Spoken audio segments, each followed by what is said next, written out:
Ako si Maria at ito ang aking kwento.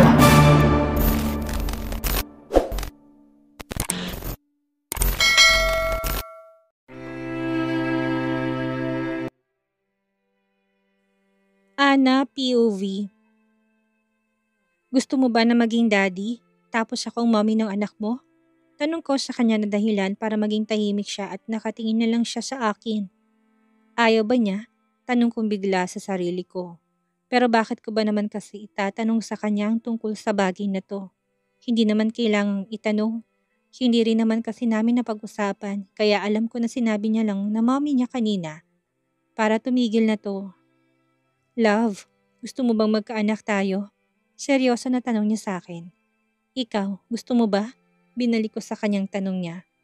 Paano ko sabihin ko sa'yo na hindi mo na kailangang sabihin ang sagot mo? Dahil alam ko namang hindi mo gusto dahil nga gusto ko. Gusto ko na maging daddy ng mga anak natin. Mukha lang siguro kung siraulo sa mga mata mo pero tulad ng sabi ko sa'yo, ay bubuo ako ng pamilya kasama ka. Nakasama natin si Tin. Sabi niya sa akin, kahit hindi mo pa magustuhan ng parents mo, ng pamilya mo, tanong ko sa kanya, hindi naman silang pakikisamahan mo kung hindi ako naman.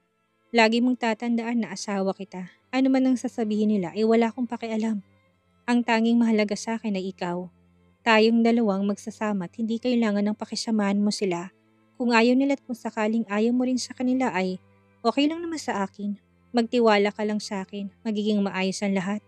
Sabi niya sa akin, malaki naman ang tiwala ko sa'yo. Sabi ko sa kanya, talaga? Kaya ba gusto mong pagmamahal ko kaysa sa pera ko? Tanong niya sa akin.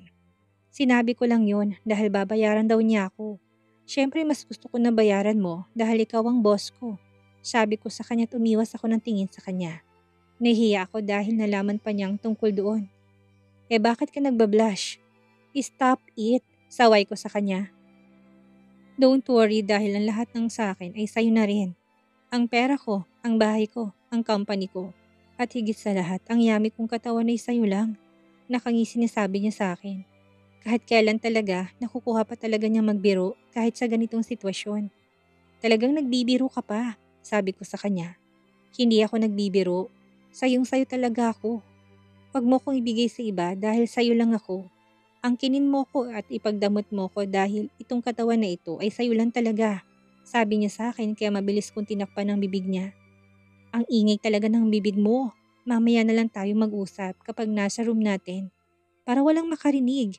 Ang ingay mo talaga. Sabi ko sa kanya at inalis ko ng kamay ko sa bibig niya. Okay po. Nakangiti na sabi niya at bigla niya na lang akong hinalikan sa labi na ikinagulat ko. Pero nakalimutan ko na mahilig nga pa talaga siyang humalik-halik. Sweet siyang tao at ramdam ko yon. Napansin ko na marami akong napapansin sa kanya, lalo na pagdating sa akin, masyado siyang touchy, sweet at maalaga. Iniisip niya palagi kung ano ang gusto ko o ayaw ko. Hindi ko pa siya matagal nakilala pero talagang nahuhulog na ako sa kanya. Mahal ko na yata ang asawa ko. Mahal ko na yata siyang hindi ko napapansin. Love, baka matunaw na ako niyan. Sige ka, wala ka ng gwapong asawa kapag natunaw ako. Love, I'm warning you. Kapag ganyan ka pa rin ay aakyat na tayo sa room natin at sisimulan na natin gumawa ng thank you love, sabi ko sa kanya. Bakit? Kasi ang bait mo sa akin, ang sweet mo sa akin at maalaga ka rin, sabi ko sa kanya.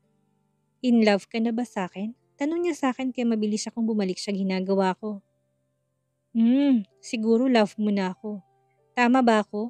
Pangungulit niya sa akin. Nino, huwag kang makulit dyan. Alam mo namang naglilinis ako sabi ko sa kanya. Anong tawag mo sa akin? Ninong? Mabilis sa sagot ko sa kanya. Akala ko ba love nang itatawag mo sa akin, bakit ninong na naman? Parang bata na tanong niya sa akin na talatang nagrereklamo siya. Alam na nilang lahat na ninong kita, kaya bakit ka ba nagpapanggap? Hindi naman ako nagpapanggap at isa pa asawa mo. Mabilis ko siyang hinilikan sa labi para manahimik niya siya dahil ang ingay niya talaga. Puntahan man ang anak natin, tatapusin ko lang ito, sabi ko sa kanya na maghiwalay ang labi naming dalawa. Okay, sabi niya at mabilis na tumalikod para lumabas dito sa kusina. Masunurin naman pala siya, gusto pa niya na nilalambing siya. Nang makalabas na siya, itinapos ko ng ginagawa ko. Pumasok sila manang dito. Gusto sana nila akong tulungan pero hindi ako pumayag. Sinabi ko na lang sa kanila na maghain na lang sila dahil baka nagugutom na si Tin. Ako naman ay saktong natapos din ng matapos silang maghain ng mga pagkain namin. Pagpasok ko sa dining area, hindi pa nagsisimulang dalawa. Halatang hinihintay nila ako. Manang, kumain na po tayo. Sumabay na po kayo sa amin. Mas masaya po ang sama-sama, sabi ko sa kanya. Sige na po Manang, sumabay na po kayo. Pamilya po tayo dito, kaya wag po kayong mahihiya sa amin. Tulad ng sinabi ng asawa ko ay mas masaya kapag marami tayo na nagsalo-salo dito sa pagkainan. Sabi ng asawa ko, kaya napangiti ako. Wag po kayong mahihiya, kain na po tayo, sabi ko sa kanila. Pagkatapos ay tinanong ko si Tin kung alin bang gusto niyang kainin. Kung ako naglalagay ng pagkain sa plato ng anak ko, ay ang asawa ko naman ang naglalagay ng pagkain ko sa plato ko. Kaya after ko kay Tin ay nilagyan ko rin ng plato niya. Kumain kaming lahat na may konting kwentuhan. Alam ko nahihiyang mga katulong dito sa bahay pero gusto ko na maging komportable sila sa akin. At maging ganun din naman ako sa kanila. Gusto ko na maging kasundo ang lahat ng mga taong nandito sa bahay na ito. Gusto ko rin na sa susunod ay ang mother-in-law ko naman dahil kahit na anong gawin ko ay ina siya ng asawa ko. Gagawin kong tingin kong tama't gagawin ng bagay na alam ko para matanggap niya ako. Hindi man sa ngayon pero alam ko na mangyayari yon. Love, hayaan mo na sa kanila yan. Sabi sa akin ng asawa ko dahil bala ko na naman na dahil gusto kong maghugas ng plato. Pero Iha, kami nang bahala dito. Trabaho namin 'to, sabi sa akin ni Manang para pigilan din ako. Okay lang naman po hayaan mo po kami na gawin namin ang trabaho namin, ma'am. Hindi naman po 'to mahirap. Ito po talagang trabaho namin. Sabi sa akin ng isa sa kanila. Ayaw nila. Kaya umakyat na tayo sa itaas dahil inaantok na ako. Sabi ng asawa ko tinila niya na ako paakyat sa itaas. Habang naglalakad kami ay nakanguso ako dahil lahat sila ayaw nilang lagi na tumutulong ako. Alam ko namang trabaho nila yon pero nahihiya pa rin ako. Kahit nung buhay pang daddy ko ay talagang tumutulong ako sa bahay namin. Gusto ko kasi na matuto kaya naman ngayon dala-dala ko na ito. Gusto ko na laging kumilos sa bahay. Ayaw ko maging boss dahil hindi naman ganun. Dumaan na muna kami kay Tin at pinatulog ko na muna siya dahil nagbasa na naman ako ng story para sa kanya. Kapag ginagawa ko to, ay talagang mabilis siyang nakakatulog. Talagang ang himbing na kaagad ng tulog niya. Habang pinagmamasdan ko siya ay napapangiti na lang talaga ako. Masaya sa pakiramdam na kahit papano ay nagiging ina na ako sa kanya. Hindi man ako yung mommy na sobrang maalaga, pero ginagawa ko rin ang best ko para maramdaman niya na mahal ko siya. Patulugin mo na rin ako, love, sabi sa akin ng asawa ko. Tara na nga, sabi ko sa kanya pero nagulat ako dahil bigla na lang niya akong binuhat. Buhatin na kita para mabilis. Nakangisi na sabi niya kaya tumawa na lang ako. Alam mo, alam na alam ko na talaga ang style mo, Mr. Samaniego. Natatawa na sabi ko sa kanya. Dapat lang alam mo para naman hindi na ako mahirapang magparamdam sa'yo. Sabi niya sa akin na halatang natutuwa na naman siya. Ang dami mo talagang alam. Opo, at marami akong ituturo sa'yo, sabi niya sa akin. Pero kasi hindi pa magaling, sabi ko sa kanya. Pagalingin natin, nakangisi na sabi niya sa akin. Ang kulit mo talaga, sabi ko sa kanya. Bakit? Mas gusto mo ba na seryoso ako? Both, mabilis na sagot ko sa kanya pero tumawa lang siya. Hanggang sa nakarating na kami sa room namin. Ibinaba niya ako sa kama pero tumayo ako at naglakad papunta sa banyo. Dahil gusto kong maligo.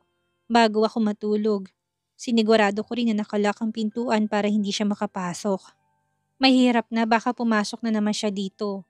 Habang naliligo ako ay ang ginhawa sa pakiramdam, lalo na't warm shower. Nagsasabon ako ng katawan ko nang bigla na lang may yumakap sa akin. Talagang inilak mo pang pintuan dahil ayaw mo kong pumasok, sabi ng asawa ko sa tenga ko. Wala talaga akong takas sa kanya. Nakalimutan ko rin na bahay niya ito kaya may susi talaga siya at mabubuksan din niya ng kahit na anong pintuan. Umiiwas kasi sana talaga ako sa kanya eh. Kasi naman baka pabulong pa rin na tanong niya kaya naman ang bilis mag-react ng katawan ko sa kanya. Sa bawat haplos niya sa katawan ko ay kakaibang bigay sa akin. Hindi ko alam kung paano ko ba pipigilan ang sarili ko na maging marupok sa kanya. Lalo na sa simpleng haplos lang niya ay kakaiba ng hatid sa akin. Sobrang kuryenteng nararamdaman ko na ginagawa niya sa akin. Love, nautal na sambit ko. What love? Tanong niya sa akin. Ano bang ginagawa mo? Wala pa akong ginagawa, love. May gusto ka bang gawin ko? Tanong niya sa akin. Bakit ganitong nararamdaman ko sa simpleng haplos mo sa akin? Alam ko na masyado akong honest, pero yun ang totoo. You feel it? Nararamdaman mo na ngayon ang nararamdaman ko kapag nasa malapit ka sa akin. Ganito yun, kahit wala kang ginagawa ay apektado ako, love. Sobrang apektado ako pero pinipigilan ko lang ang sarili ko. Sabi niya sa akin. Sa bawat salitang lumalabas sa bibig niya ay nadadagdagan ng init na nararamdaman ko. He really knows to turn me on. Alam na alam niya talagang ginagawa niya. Nagugustuhan kong ginagawa sa akin ni Ninong kaya niya akong pasunurin sa kanya sa paraan na alam niya. Sa ganitong paraan ay nagiging isa kaming dalawa. Pareho namin gusto ang ginagawa naming ito. You like it? Tanong niya sa akin gamit ang bedroom voice niya. Yes, Ninong. I like it. Sagot ko sa kanya. Ninong, what do you want, love? Tanong niya sa akin. I want you. I want you. I want to make love with you, Ana. Sabi niya sa akin. Masaya ako na hindi pa pala pakikipagtalik ang tingin niya sa ginagawa namin. May kasama pala tong love. Kahit hindi ko pa siya naririnig na nagsabi sa akin ng I love you. Then, let's make love.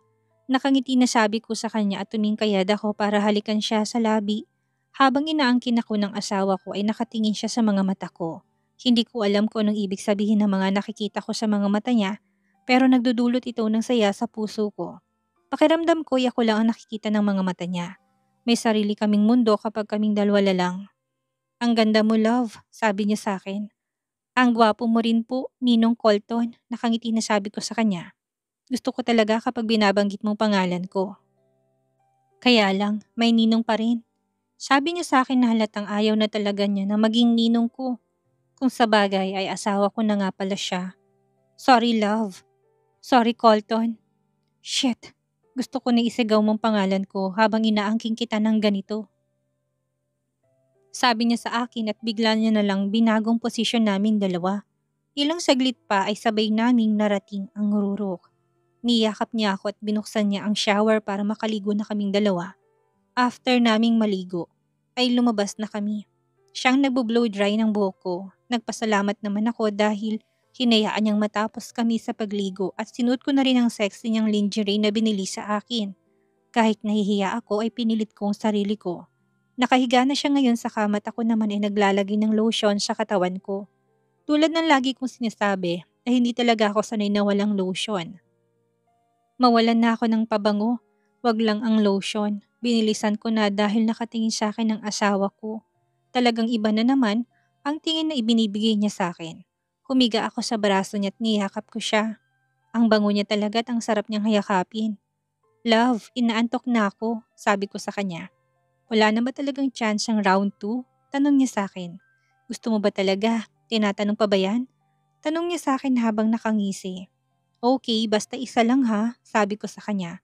Opo, isa lang, isang dosena. Natatawa na sabi niya kaya pinalo ko ng mahina ang dibdib niya dahil puro na naman siya kalokohan. Pasaway ka talaga. Pinagtitripan mo na naman. Ana, I just want you to know that you are the most important woman in my life. Sabi niya sa akin habang nakatingin ng diretso sa mga mata ko. Ngumiti naman ako sa kanya dahil ang sarap sa tenga ng marinig mula sa kanyang mga ganitong salita. Sapat na sa akin at hindi na ako maghahangad pa ng iba. Dahil alam naming parehong nasa stage pa lang kami ng ginagawa namin ang lahat para mag-work ang relasyon na ito. Tatandaan ko yan, nakangiti na sabi ko at muli nagtagpo ang mga labi naming dalawa. True to his words ay muli kaming naging isa ng asawa ko. Buong puso ko rin namang ibinigay sa kanyang sarili ko. Nagpaubaya ako dahil nga sa tingin ko ay kahit papigilan ng utak ko, ang sarili ko ay may sariling desisyon ng katawan ko. Kinaumagahan ni nagising ako sa amoy ng pagkain. Hindi siya pumasok sa office dahil mukhang gagawin niya talaga ang sinabi niya kagabi. Ang sinabi niya na alagaan niya ako. Brunch in bed, love, sabi niya dahil patanghali na ngayon. Hinalikan niya rin ang labi ko. Ang sweet naman ng asawa ko, sabi ko sa kanya. Of course, pinagod kasi kita kagabi kaya dapat lang naalagaan kita. Nakangiti na sabi niya sa akin. Pero absent ka naman sa company mo, sabi ko sa kanya. Mas mahalaga ka kaysa sa akin sa kahit na ano, sabi niya. Pero mas mahalaga rin naman ang company mo.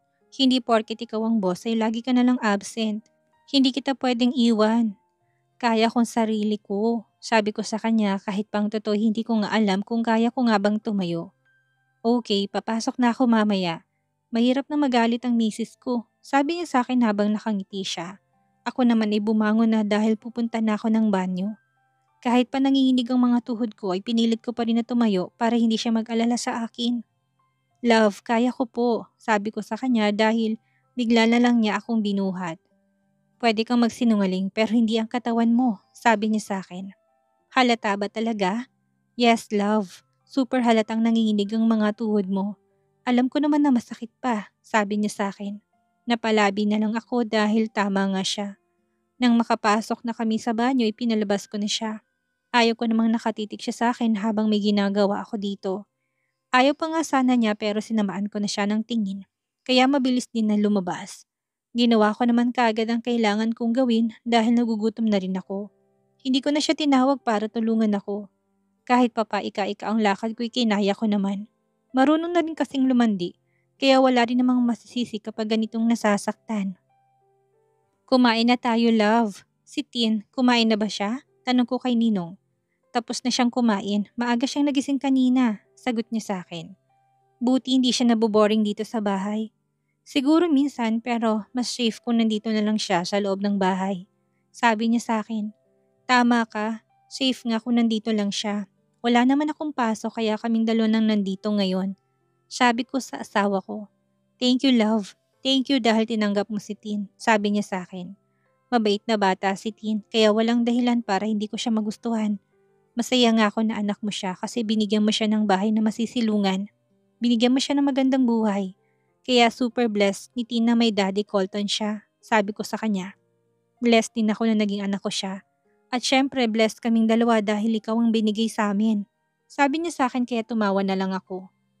Bakit ka tumatawa? Wala lang, ang cute mo kasi. Hindi ko alam na pwede ka rin palang maging cute kahit nagwapo ka, sabi ko sa kanya. Pinupuri mo na naman ako. Alam mo naman na ibang epekto sa akin kapag pinupuri mo ko, sabi niya sa akin. Alam mo, ikaw green-minded ka talaga. Hindi na ba kita pwedeng purihin na walang nagre-react sa'yo? Hindi dahil iba talagang epekto mo sa akin. Stop na love. Saka mo na lang ulit ako landiin kapag okay na ako. May pasok na ako bukas sa trabaho kaya kailangan ko ng pahinga dahil pinagod mo na naman ako But you want more. Paningang sigaw mo ng Colton Samaniego. Because ko sa buo niyang pangalan dahil pinapaalala pa niya talaga sa akin. Hiyang-hiya na nga ako tuwing naalala ko. Behave na po ako, sabi niya sa akin. Ang tagal na rin naming matapos na kumain dahil may kasamang kwentuhan at konting harutan pa kaming ginagawa na dalawa ng asawa ko. Masaya naman ako na ganito kaming dalawa kasi isa ito sa patunay na compatible kaming dalawa. Nang bumaba siya ay kinuha ko ng phone ko sa may side table dahil gusto kong tawagan si Yaya. Hello Yaya, kamusta ka na po dyan? Nakangiti na tanong ko sa kanya. Via video call. Okay na ako anak ko, nagbabantay ako ng tindahan, nakangiti na sagot niya sa akin. Naku, mukhang yayaman ka na niyan ya, pabiro na sabi ko sa kanya. Mayaman na ako, mayaman sa pagmamahal, nakangiti na sagot niya sa akin. Ako rin po, nakangiti na sagot ko sa kanya. Mukhang may magandang nangyari. Ang glowing mo anak. Talaga po, may nangyari na ba? Tanong niya sa akin kaya nasamid ako ng sarili kong laway. Congrats anak, hindi ka na manang. Natatawang sabi niya sa akin. Manang rin naman siya. Kahit naman hindi ko sagutin, kilala niya ako. Kaya alam niya na oo ang sagot ko. Ikaw po Yaya, kailan ka po? Diyos ko po na bata ito. Sa tanda kong ito ay wala ng pag-asa, sabi niya sa akin. Lumandi ka po habang malakas pa ang tuhod mo, natatawa na sabi ko sa kanya. Okay na ako anak. Hindi na kailangan, bigyan mo na lang ako ng apo, sabi niya sa akin. On the way na po Yaya, natatawang sabi ko sa kanya. Marunong ka nang mag-joke ngayon, mukhang magandang epekto ng pag-asawa mo, mas tamang sabihin na masaya ang buhay asawa mo. Nakangiti na sabi niya sa akin. Mabuting tao po palang asawa ko, maalagat malambing po siya. Sa tingin ko po mahal ko na siya, sabi ko kay Yaya. Mukhang mahal mo na nga. Hindi mo naman ibibigay ang sarili mo kung hindi. Nakangiti na sabi sa akin ni Yaya kaya bigla ko napaisip. Mahal ko na nga talaga siguro. Sad ko sa sarili ko. Mahal mo na nga talaga, hindi ka ganyan kung hindi.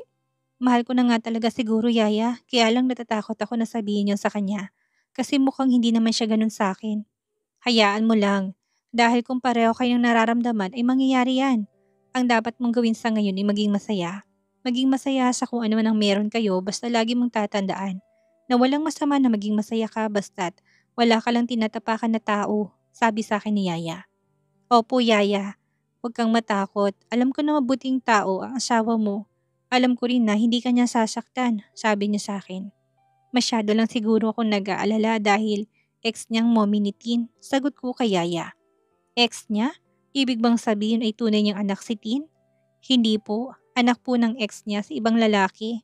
Childhood sweetheart sila ng mommy ni Tin kaya natatakot ka na kapag bumalik ay itatapon ka niya? Tanong sa akin ni Yaya. Opo, natatakot ako Yaya. Magtiwala ka lang sa asawa mo anak. Siguro naman itapos na yon dahil nag-asawa na siya. Pero fake lang naman po ang kasal namin. Ngayon pa lang nagiging totoo, sabi ko kay Yaya. Sino ba ang nagsabi na tototohanin niyo na? Tanong niya sa akin. Siyang nagsabing tototohanin na namin. Nagawin na naming totoo at magsama kami bilang isang pamilya. Siya naman pala ang nagsabi. Matanda na yan para maglaro. Kaya alam ko na seryoso na yan. Basta wag ka na lang mag-overthink dahil hindi yan maganda. Nakakasira ng peace of mind, sabi niya sa akin. Tatandaan ko po yan, Yaya. Sige na, may gagawin na muna ako. Tawag ka na lang kung kailangan mo ng kausap. I miss you na anak ko. Sabi niya sa akin, I miss you too, Yaya. Sabi ko rin sa kanya bago nawala ang tawag. Saktong katatapos lang naming mag-usap ni Yaya nang bumukas ang pintuan at pumasok ang asawa ko. Gusto mo na bang maligo, love? Nakangiti na tanong niya sa akin. Opo, pero ikaw, hindi ka pa ba mag-aayos ng sarili mo para pumasok sa office? Tanong ko sa kanya. Gusto mo nga talaga akong pumasok sa office, natatawa na sabi niya sa akin. Kasi po kahit na boss ka, dapat responsable ka. Hindi naman ako aalis dito lang naman ako sa bahay kaya hindi mo ko kailangang bantayan. Nakangiti na sabi ko sa kanya. Okay, pero sabay tayong maligo. Ayoko nga, mabilis talaga akong mag-disagree sa kanya. Hindi rin ako papasok sa office kung hindi tayo sabay maligo. Sabi niya sa akin kaya napangus na lang ako dahil may panlaban talaga siya sa akin. Okay, fine, sabay na tayo, sabi ko sa kanya para matahimik na siya. Yes, sabi niya at mabilis na pumasok sa loob ng banyo. Ako naman tong napangiti na lang talaga dahil ang isip bata niya. May side talaga siya na ganito. Kung sa ibang tao ay seryoso siya palagi, dito naman sa bahay ay makulit siya kapag kasama niya ako. Pero mas gusto kong ganito dahil komportable ako kapag ganito siya. Lumabas siya sa banyo at nakangiting lumapit sa akin. Nagulat pa ako dahil bigla na lang siyang naghubad ng suot niyang short. Love, wag ka naman ganyan, sabi ko sa kanya. Bakit naman? Kasi bigla ka na lang maghuhubad sa harapan ko. Nahiya ka pa rin ba? Nakita mo na to. Nahawakan mo na rin kaya walang dahilan para mahiya ka sa akin. Saka tayong dalawa lang naman na nandito, sabi niya sa akin. Opo, alam ko naman na tayong dalawa lang pero kasi masanay ka na dahil lagi mo na ako makikitang ganito. Nakangising sabi niya at mabilis akong binuhat para ipasok sa loob ng banyo. Sa bathtub niya ako ibinaba. Masarap ang tubig dahil warm water lang. Kasya kaming dalawa dito kaya kasama ko na rin siya. Nasa likuran ko siya at nakayakap siya sa akin. Binaliwala akong kakaibang nararamdaman ko dahil alam ko na may tumutusok na naman sa akin. Love, pwede ba kami sumama sa'yo sa office mo? Tanong ko sa kanya dahil parang gusto kong sumama sa kanya. Gusto niyo sumama doon? Kung okay lang sa'yo, sagot ko sa kanya. Okay, nakangiti ang sabi niya kaya napangiti ako. Sure ka ba talaga? Hindi ba kami magiging istorbo? Tanong ko kahit pa na alam ko naman ang sagot niya. Alam ko naman nasasabihin lang niya na hindi kahit pa ang totoo ay nakakaistorbo kami sa kanya. Sumama na kayo sa akin para sa labas na tayo magdi-dinner mamaya, sabi niya sa akin. Okay po, isusuot kong damit na binili mo sa akin. Simula ngayon ay huwag ka mag-alangang bumili ng mga kailangan mo. Lahat ng kailangan mo ibibigay ko. Sabi niya na naman sa akin. Sapat na sa akin na kasama ko kayo ni Tin. Hindi ko kailangan ng mga mamahaling gamit. Hindi ko kailangan ng maraming pera. Ang gusto ko lang talaga ay maging masaya, sabi ko sa kanya. Masaya tayo at mas magiging masaya pa. Sisiguraduhin kong bagay na yan. Sabi niya sa akin habang nakatingin siya sa mga mata ko. Dahil sa narinig ko ay hinalikan ko siya pero saglit lang naman dahil kailangan na naming maligo. Sasama kasi kami sa kanya. Kahit pa masakit pa ang katawan ay go lang dahil mas okay na lumabas kami kaysa dito lang kami sa bahay. After naming maligo'y pumunta ako sa room ni Tin at masaya talaga siya nang sabihin ko sa kanya na aalis kami. Nasasama kami sa daddy niya. Gustong gusto rin talaga niya doon kaya naman pinapili ko siya ng damit na isusuot niya. Kaya naman yun din ang damit na isusuot ko. Bumalik ako sa room namin at pagpasok ko'y nag-aayos ang necktie niyang asawa ko. Lumapit ako sa kanya at ako na mismo nag-ayos para sa kanya. Simula ngayon ay ako nang gagawa nito, sabi ko sa kanya. Okay po love. Sagot niya at tinalikan niya ako sa labi. Naglalambing na naman siya kaya pinatigil ko kasi maharot talaga. Baka bumigay na naman ako kapag hindi ko siya pinigilan. Nauna na siyang bumaba kaya hindi niya na alam ang damit naming dalawa ni Tin. Pagbaba namin ay pinuri niya kaming dalawa ng anak niya. Inalalayan din niya kaming sumakay sa loob ng sasakyan niya. Si Tin lang ang mag-isa ang nasa backseat dahil sa front seat na ako umupo ngayon.